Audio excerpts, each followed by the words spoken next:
King God Castle roadmap for the rest of 2024 and the plans and going even beyond a Nabi. In this video, we're going to be checking out the video documented by the AWESOMEPIECE dev team, and this is the conference that they had in Korea. They couldn't do this for the overseas or global audience because of how difficult it was and how they had to put this together essentially really fast, really quick, and they don't really exactly have the resources to kind of live stream it and kind of like do it in English and things like that. So they actually posted this on their cafe. I will leave the link down in the description below, and it is a YouTube unlisted link on their YouTube channel. So they did not announce, as the recording of this video and posting it, they have not announced the English transcripted version of this or even letting the global users know that this even existed. Right now you could do like English auto translate and things like that. I have my notes here and I'm going to be breaking it down for you guys. It's all in Korean, but I'm going to be stopping at some points in this video as a reminder. Like I said, video link down in the description below. You can watch it with audio, Google Translate or whatever have you, and you can watch it for yourself. But I'm going to be walking down the things that they talk about in here, their future plans pretty much for the rest of the year and going forward, and it is exciting stuff. So we're just going to go through it. Now, I'm not going to play the whole video. I'm going to be blurring the faces. I'm pretty sure that's Mr. Croco himself we're going to be seeing, but I'm going to blur out the faces because, you know, they're just identity and things like that, and I'm not exactly sure how cool they are with me showing their faces on my YouTube channel. So I will be blurring their faces, you know, just to keep the identities, you know, it being it, but we can see the slideshow. All right, so this is the roadmap for the rest of the year, boys. Okay, so September, October, November, December. I have my notes here, and we're gonna be going to the first one. So I can skim through it. So this is the event. I'm gonna be blurring their faces. Okay, I'm blocking this guy, right? You know, like I'm trying to do not as much work on my end to blur faces, but this is the press conference event essentially where it's going to be like a lot of back and forth about talking to players, and they specifically invited like it's a weird criteria, right? Like obviously you have to live in Korea, right? So it's like if you have been in the top King God, like high ranking in Arena for the past 3 seasons, or like in raid mode if you're, and then like there's a lot of weird prerequisites where you're like, okay, we want to get the top of the talent and invite them to this this small get together because these are the people that really love King God Castle. There are a lot of people that love King God Castle, including myself, but I don't live in Korea currently, so like it's very interesting that the sample pool size that they invited was like super small, and it was very weird, right? Like you can be a top player in Arena, but you could literally be playing pretty recent, like your tenure in the game could be very short, so you don't exactly have a lot of big opinions about the game. You just play the game and spend money and whatever, right? Like it's not exactly a good, you know, sample size, so to speak, but whatever. I mean, in the future they have just said that they do want to make this more global, right? A little more, you know, accessible to everyone, you know, because their global audience is a large portion of quote unquote their top players, correct? So I want to see this more on a global scale. I'm super excited to be like, I really want to be a part of it. You know, you guys love me. I love freaking King God Castle. I live and bleed King God Castle. My favorite game is literally the only game I play, right? But yeah, so this is what they opened up with. They kind of did introductions.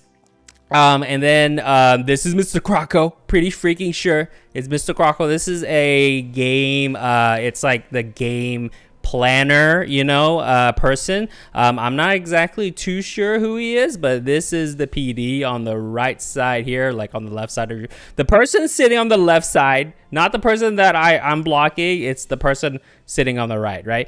But yeah, so we're gonna be skipping through. So they pretty much said hello, and then we're gonna be skimming through it. And the first point that we're going to be jumping to, they showed some stuff. It's the stuff that we've already known. So we're going to be showing, not this one. Hold on. I have timestamps here. Okay, we'll stop on this frame. All right. And I'm going to block his face. All right. Like I am kind of hold on. Where he's standing is very annoying. But anyway, I'm going to block his face. All right. I'm going to blur his face out. So, This is the plan for September and October of this year. So there are 4 things. All right, I'm just gonna be talking to you because you know, like it's freaking in Korean, right? So the top one is going to be, so these are the things that they're tackling, so to speak, right? And these are all like touch very general. So that first thing is game stabilization, right? Whatever game stabilization means to you, you've thought of it, right? So better QA, process improvement, and their vision is to have King God Castle without bugs or errors. You know, like there's a big meme about King Bug Castle, right? They're trying to tackle that more in these months. Obviously, that's going to be a long-running thing, but they're gonna heavily more invest in trying to get that process down better. So that is the top one, game stabilization. And one of the biggest parts of this is that they were talking about moving it to bi-weekly updates instead of an update every week. Now, that doesn't necessarily mean that they're cutting back on content.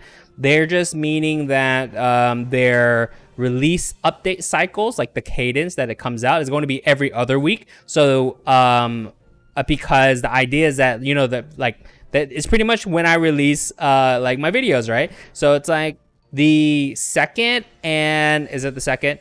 It's the betweens. So you have the opening season update, and then you have the following update, which is usually a dead update, quote unquote dead update. Or if there's something they put it during this update, right? So for example, a new chapter or a new mode or whatever, they put it in this update. Otherwise, there's nothing really interesting happening.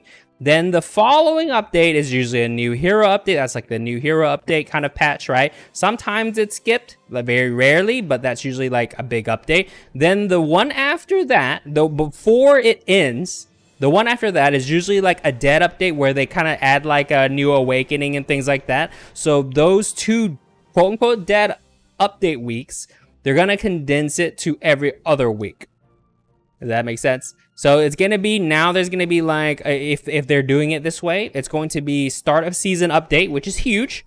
And then pretty much mid-season update, which is very big, right? That will be like the heroes and things like that. So they're talking about changing the cadence of their updates. Instead of every week, is going to be every other week. So yeah, there's that. Now the second thing, we're going to top to bottom, by the way. So the second thing is going to be pretty exciting for your raid guides. What they're actually changing for raid, we don't exactly know, but they are wanting to reorganize it. Now, it's not going to be like a solo raid situation, right? I imagine they're not going to go down that route anymore, but they're essentially, they're going to be doing something to raid. And what they talked about was adding new bosses. So like, you know, there's 6 bosses that you keep on rotating is kind of boring. They talked about specifically adding new raid bosses or boss. I believe it was plural, but we'll see. But they're adding new raid bosses, and how they're going to adjust the mode, I don't know. Remains to be seen. And they were, what's something interesting, which I'm sure not many people are going to be agreeing with, is that the bosses that they're adding, their design approach is that they want to add these bosses specifically so that other heroes can be used rather than getting one shot. Now, I know for a fact a lot of people will hate that, because the idea of using anything but stacking Lunaire's one-shot damage, if you go anywhere away from that, a lot of people are not going to like it, especially the people that do raid. So, you know, it's kind of going back like some PTSD, some trauma with a lot of like, oh, the meme, right? We released Blacksmith because we wanted to make Lyca meta, right? Like that's the original design, right? We designed Blacksmith boss for like Lyca type of heroes that go in the back, right? And that's the idea. So that is a little concerning. I will say that is one very concerning thing. Like, I like Raid 2, man. I like Raid 2. There are a lot of issues with it, right? But it's very concerning that they said specifically, they commented that the idea of these new bosses is to make some heroes that have lower play rate have more play rate, and that's a little concerning. So we'll see about that. All right, so the third thing is going to be a revamp of the battlefield mode. Like, so like new features being added and things like that. We don't know exactly what that is, but Battlefield meaning Arena and Strife. And we'll see. There's going to be Arena adjustments later, but we'll see about that. So that is it for this slide. Okay, so next one, 1412. Let's go to 1412. 1412. Where you at? Boom. All right, so you can see the dates change, right? So this is slated for between October and November. So they are completely remaking Tower of Trials. Completely remaking, not a revamp, not an improvement, like existing system. They are completely remaking the whole thing from the ground up, like total change, right? And the idea was that they were concerned about things that if they keep on making it catering to which audience, like in-game, early game players and things like that, like the original idea that they came in with didn't really work out and things like that, and those were the concerns, right? So the idea was it for the new revamp mode to be a little more entry level. It fits in a spot in the ecosystem is the best way I can put it, right? And it's not like they're trying to bridge that in-game and new game player gap more, and kind of making a more mid-tier kind of thing, like fill in a gap rather than kind of like making that gap bigger, right? That's the idea. And the idea that they're going for the remake of this is like kind of infinite tower type of thing. So you keep on going and see how far you can go, and you can use that as like a benchmark to compare with your friends or whatever and what have you. How they're going to feel this is I'm not sure if they stated in there, but there is a concern and a question about how they're going to facilitate an infinite tower type of situation where like you go as far as you can and see how far you can go, which sounds pretty fun, right? So that's kind of like the idea that they're kind of approaching it with.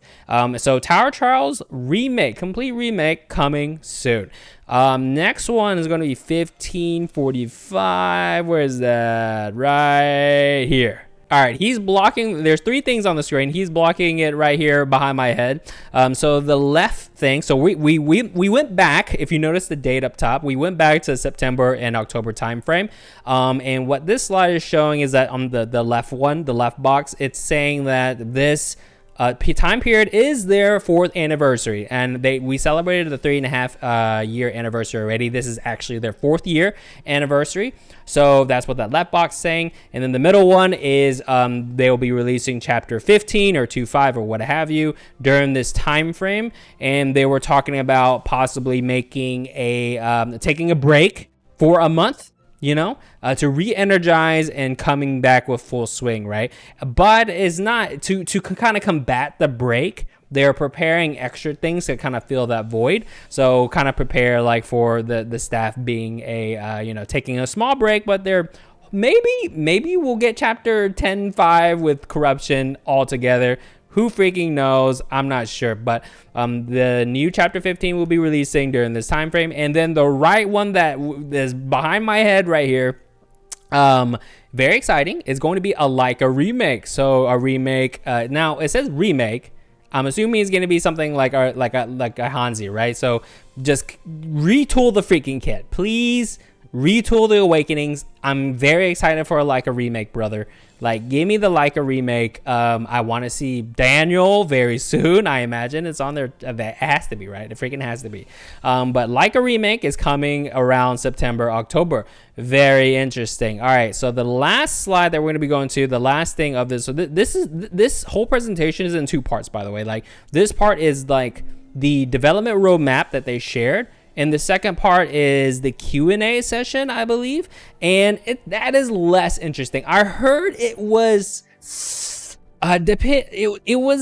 wasn't hype. In short, it wasn't hype. That's what I heard. That's what I heard on the street. That the Q&A session part wasn't exactly the greatest, right? So, it is what it is. Maybe you guys should, maybe Awesome Piece should invite, better participants, like me. I'm just kidding. I would love to participate, by the way. I would absolutely love it. Because I would have many freaking questions and very good ones for them. Okay, last one. 1639 is what I have. 1639. So this is the last piece of it that they shared. And it is it all? Wait, hold on. Let me go. Okay, there it is. So it is, the date up top is going to be November and then onwards. This is as far as they went, right? This is as far as they have on their roadmap, right? So the top thing is arena improvement. So they're trying to solve the problem of in-game players in arena plaguing the system climbing, and then newer players trying to climb, but they face these teams that are very, like, you know, in-game level. They're trying to bridge that experience somehow, and how they're gonna do it, I have no freaking I have no clue. But they're trying to keep the experience of arena the same. So you don't need to really, I guess that you don't really need to worry about the arena feel, like the vibe or the soul of it, you know, so to speak, disappearing. Right? Like, you don't have to worry about a raid mode and a solo raid mode situation. I don't think so. It seems that they really want to keep that arena feel and experience intact. They just want to implement either in the back end or the front end, I don't know, to kind of help that matchmaking or like division tiers. I don't know, freaking know, but they're trying to bridge that gap for like under Grand Arena. I imagine they're not going to really touch Grand Arena and above, because that makes sense. So like maybe before Grand Arena, they'll implement some kind of division system or something on the back end to help matchmaking or something like that. I have no clue. So that top part is going to be arena improvement. The thing below that is expedition and event improvement. Yes, freaking please. So freaking expedition is garbage. It takes a long time to freaking do, by the way. And then the event, they haven't touched that mode in so long. And they haven't implemented like new bosses or anything, so the all random all boss and things like that. So pretty much they're revamping or improving the event mode and expedition. Please don't take away my flags. If you take away my flags, please give me something in return, please, because I have 700 or 800 plus flags. Don't take them away, AWESOMEPIECE. Please don't take them away. Just FYI. So yeah, it's very exciting that they're actually going to touch those modes. And then the bottom one is very exciting as well, story mode. So they kind of have story mode, or we're not really sure if it's in a dedicated mode. I hope so. Or they're talking about implementing more story cutscenes and things in the game. I hope it's a freaking full-blown story mode. I hope so. But that's what they're working on. So that is it for this section. There is a small section that they kind of went over. I have 1816 here. Boom. Okay, so now these are just like, these are things that we expect. So they are progressively working on, obviously, chapter 16 to 6. That'll be in the works, of course, with the other chapters going forward. And then that second box on the right side is more hero remakes, so similar to Hanzi and Lyca. So we're gonna be, I imagine, a lot of reworks of the older heroes. So we can think of Daniel, you know, and like maybe Leo, Chang'e, maybe. Chang'e definitely needs it less than some of the other ones, like possibly Joel, and just anybody who's like in my D tier essentially that are older, that really needs changes, low play rate and things like that. Like I imagine Isaac will probably get a remake, and then Alberon will probably get a remake and things like that. Like pretty much because with these remakes, they're also retooling the Awakenings, right? And that's pretty much like all the old heroes, right? Because they're from definitely a different era of kinggodcastle, so they definitely need to be retooled. It's gonna be freaking excited. Please touch, you know, Zhao Yun a little bit. You know what I'm saying? You know, please make him really good. He's pretty good, but he needs a little facelift. You know what I'm saying? I am looking forward to that one. Let me know in the comments below, who do you want to be remade? Now that is pretty much it for this roadmap portion, which is the biggest deal out of this whole freaking presentation. And they are eventually going to transcribe it and like make an announcement to the global audiences and things like that in English and such. But that hasn't happened yet. I'm assuming it's going to be next week sometime, maybe. Who freaking knows? They didn't even tell us in the global the Discord, like, hey, this is in Korean, but you can watch it if you want with translation and things like that. I mean, they literally come on, I would like to know. So anyways, I'm super excited about all these news. I'm gonna leave the link down in the description below as a reminder. You can check out the video, watch it in translation, see Mr. Croco himself, if you want. But I'm freaking excited. They're releasing like a part 2 eventually, but to be honest, I'm not as excited to watch part 2. I mean, I'll watch it, but it's like a Q&A session, and from what I've heard, the questions asked and things like that wasn't exactly the most eventful or helpful. So we'll see. We'll freaking see. Anyways, let me know in the comments below. What do you think about the roadmap? I'm freaking excited, man. I'm eating it all up. 2025. AWESOMEPIECE, if you are holding another freaking event like this, Q&A session, I don't freaking care. Like, invite me, please. I would love to be there, bro. I would love to be there. Let me talk to White Choco or somebody. Call me up. Hit me up. Email me, Discord. I'm available. Anyways, let me know in the comments below. What do you think about all these updates? And as always, thumbs if you like this, subs if you love it, and I'll see you next one, boys. Later.